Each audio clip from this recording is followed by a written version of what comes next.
Greetings, Dr. Scarzella and fellow soteriologists. Um, I am sharing with you this book written by Dr. Karen Crozier, who actually taught intersectional theology um, at CRCDS last semester, and was really a very enlightening class, enabling me to kind of look at things from multiple perspectives, particularly at whose voice is not being heard when we're looking at systems of oppression. And so, I really didn't know a lot about Fannie Lou Hamer other than a few catchphrases like, I'm sick and tired of being sick and tired, and knowing that she was known for singing This Little Light of Mine. And surely her light was quite big because for a woman who had very little educational access, she could turn a phrase. She was quite possibly a genius. I don't know, but her ability to just take language and make it into something that really had a lasting impact on millions of people. And that's a very powerful thing. Everybody can't do that. So there were a lot of things about her life of which I was unaware. And I thought about this title of the book being Fannie Lou Hamer's Revolutionary Practical Theology. It made me wonder about her soteriology as well. And so let me just say that her practical theology, the way that I interpret that is that this is how she lives what she believes. And here is a woman who really sets an example for living out your beliefs in practical theology, because despite the fact that her life was threatened, um, she's beaten, she was sterilized. So many things happened or were done to her deliberately to suppress and oppress and to silence her. But she's revolutionary because she just kept on pushing.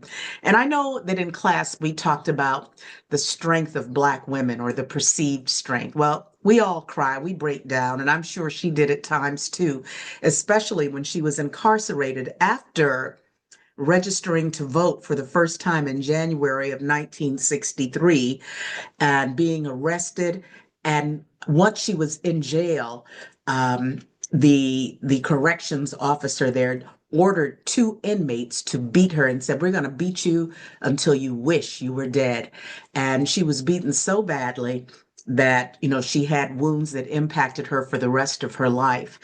But even that didn't stop her. I mean, this was a woman who had conviction, and she had a vision of what this country could be and should be. One of her catchphrases, it really caught me by surprise, but how she took the turn of phrase from the national anthem, where it says, "The home of the free and the land of the brave," because they had witnessed so many lynchings, so many murders of Black people hanging from trees.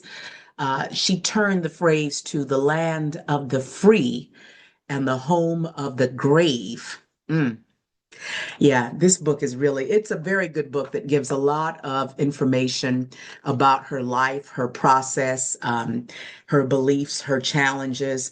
Uh, and I'm going to try to share as much of her soteriology as I can. I can say that, I think that she is sort of the precursor of the womanist movement, even though she may not be a womanist. Even Karen Crozier admits in this book that she is not a womanist, but that her theology is actually, and I'm going back to Hamer now, is actually probably a mixture or a medley of liberation theology. There's some elements of womanist theology, and there's some feminist theology, and I mean, there's a little bit of this and a little bit of that. But her soteriology is what we will be discussing today.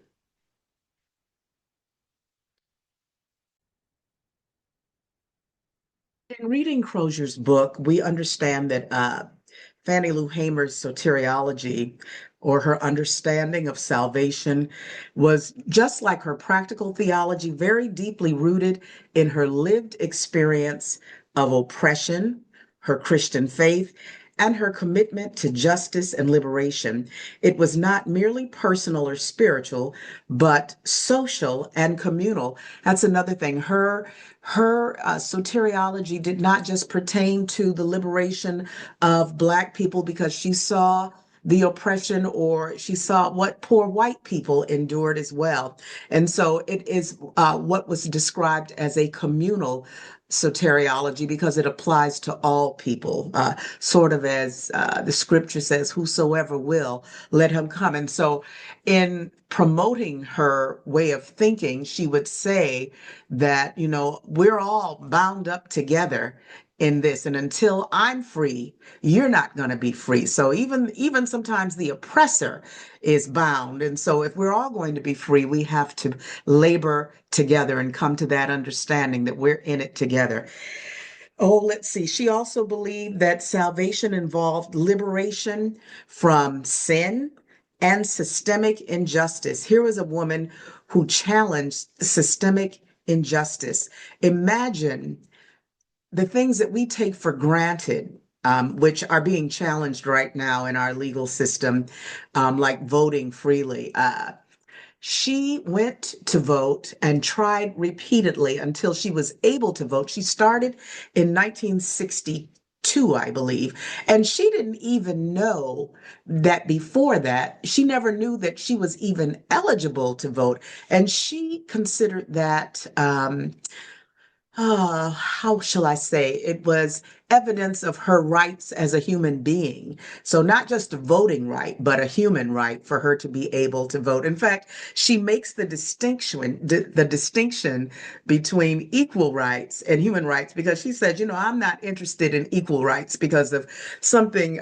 There's a chapter in the book that talks about how the Justice Department came to investigate crimes against Black people in Mississippi, which is where she was based, and where she refused to be removed from, because I think she is one of those people who believes that you have to bloom where you're planted. If that's where God puts you, that's where you do your work. And so she wasn't like many people who moved up north or out west looking for better opportunities. She made it her determination to improve where she was. And in that regard, I think she's kind of like Jesus in Galilee, staying put in the areas that are impoverished, where there's true suffering, but she chose to stay there, even though at one point she was seeking office, planning to run for Senate. Yeah, she had some really great aspirations, but I digress. So she was talking about how she stood up to systemic injustice, because for her, salvation is not just about, or was not just about, the soul going to heaven, but it's about God freeing people, especially Black people, from racism, poverty, and violence right here and now. And one thing that she really embraced the concept of suffering just as Jesus suffered. That was part of, the road or the path to salvation, that you had to suffer. And in this regard, she differs from Dolores Williams, who talks about, now suffering is not the objective. The objective is to achieve the goal without the suffering. And so to feel that we must suffer in order to prevail, that is something that after Fannie Lou Hamer, Dolores Williams introduced. And we know that Darby kind of picks up on the same thing in her book.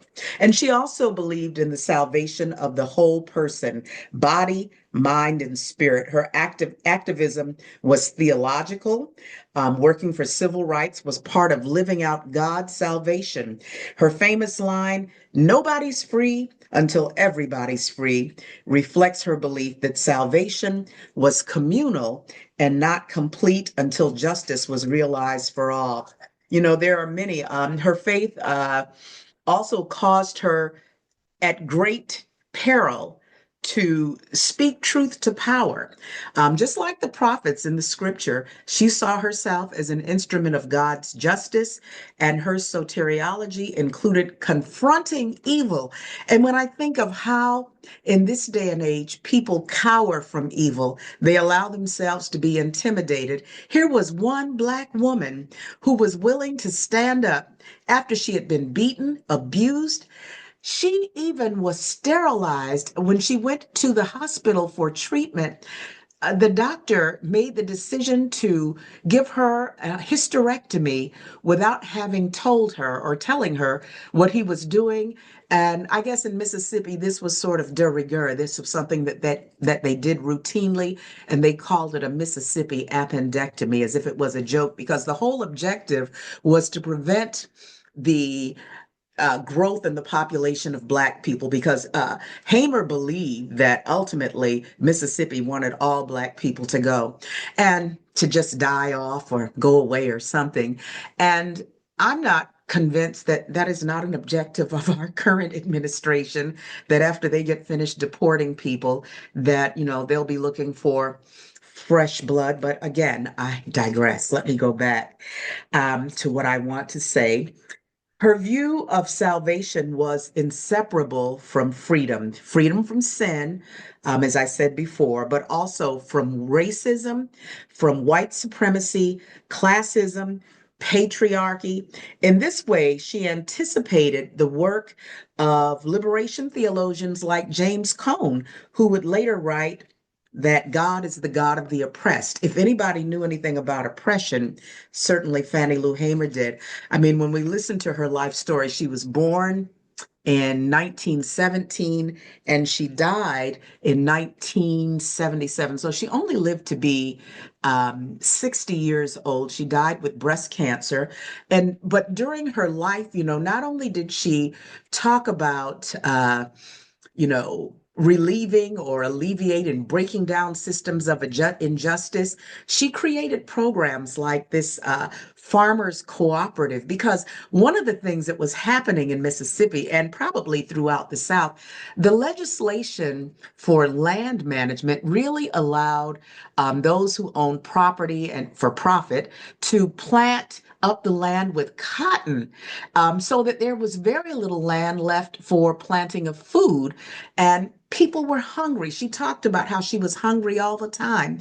And there are stories in the book about her mother walking barefoot in the cold with her children to go and pick up remnants of cotton from neighboring farms so that they would have enough to just go and get a little bit of food. And she also tells the story, let's see, I think it's on page 81. She talks about another specific way, Karen Crozier writes, that Hammer enacted and proclaimed freedom included her ability to advocate for people at the intersection of race and class. Poor white people who were taught to hate all Black people, regardless of their social class, were extended love and compassion by Hamer. She publicly proclaimed, but not only am I concerned about getting the Black people registered in the state of Mississippi, but it's poor white people that's been taught that they are better than I am because of the color, the pigment of their skin. But when I see the suffering in the state of Mississippi, I know I can't just pin the fight down just for Black people, because due to all of the suffering that I have gone through in the state of Mississippi, I refuse to bring myself down to the depths of hell to hate a man because he hated me. And so that is not exactly the text that I wanted to read, but I'll keep looking. I wanted to read the part about where she talks about okay, well, here's something that is relevant to Dolores Williams, where she talks about in Hamer's practical theology of racial freedom. This is on page 87. The symbol of the cross was an invitation to express one's allegiance to and identification with Jesus, who was a revolutionary in his time. For those who claim to be Christ followers or Christians, they too must assume the role of revolutionary by no longer conforming and capitulating to the dehumanization and degradation under Jim Crow segregation and the legacy of slavery.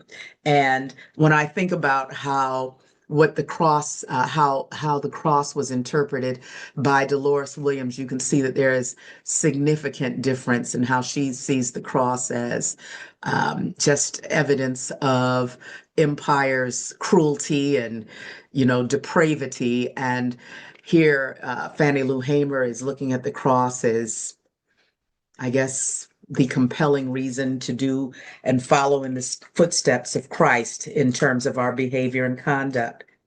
Okay, I'm still looking for that particular section. Perhaps I will find it shortly. Hamer often described the United States as the wilderness, an environment in which Hamer and other Black people could not readily exercise their natural human dignity and creativity. Instead, Crozier writes, it was designed to control, constrain, oppress, and suppress the natural movement and identity of Black lives within United States borders. From Hamer's first unsuccessful attempt in registering to vote, that was in August of 1962, to the day that she became registered, which was January 1963, she was fired from her job for registering to vote, evicted from her home. Mind you, she lived on the plantation that she grew up on because those little houses that we saw, those little shacks, that's really how people lived. It might be foreign or shocking to some people, but I have seen it with my own two eyes, going to houses in my own childhood in the South where family members had property, owned it, didn't have running water in the house, had to go to the well, had to go to the creek. Yeah, it seemed like fun as a child, but in retrospect, I don't think I would enjoy it that much now. But she was evicted from her home, separated from her family in exile, and almost gunned down by white night riders. After she had become one of the first Black women to be registered to vote in her county, she exclaimed, it was like I became a hunted person, a criminal. And then she recalled how we would have to have our lights out before dark. It was cars passing the house at all times of the night, driving real slow with guns and pickups with white men's in it. And they'd pass that house just as slow as they could pass it. Three guns lined up in the back.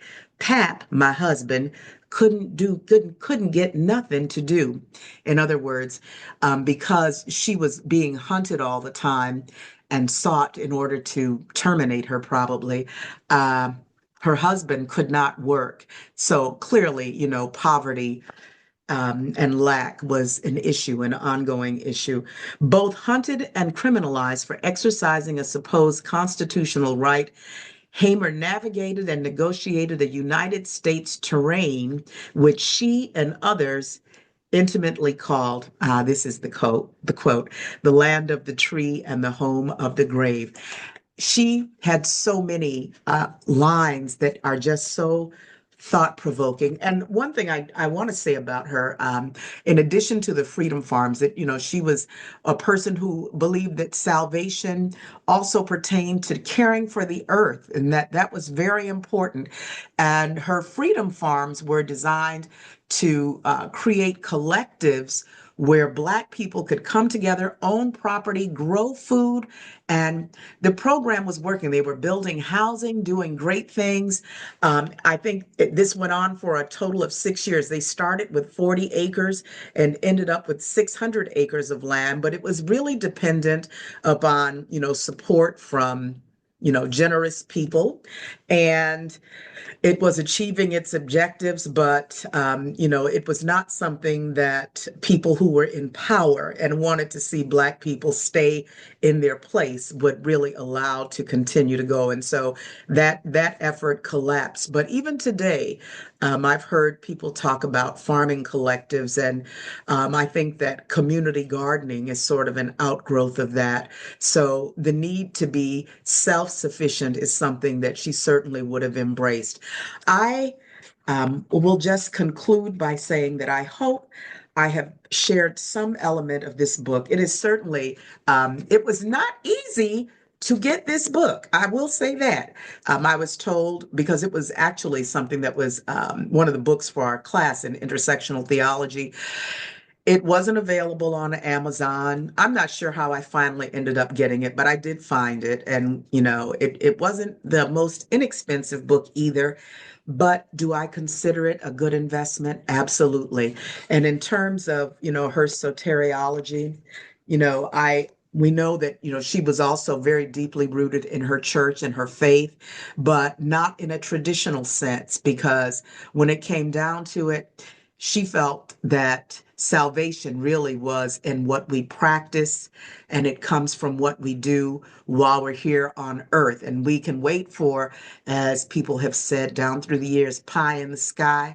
But what matters right now is, what are we going to do? I remember reading an excerpt of the book where she's saying that she's gone before legislators in Washington who are saying that in a certain year, 1972 or 73, they're going to figure out how to get resources to Mississippi. And her outrage at her way of talking to people it's really refreshing, because it's just honest. It's not refined. It's not cultured. It's not polished, but it gets right to the point. And she said, I don't want to hear what you're going to do in 1973. We want to know what you're going to do right now. So salvation is something that is both afar off, but it is also how we live each day of our lives and what we do for others and how much we incorporate and include others, because every person has a right to be free. All right. Thank you. See you in class.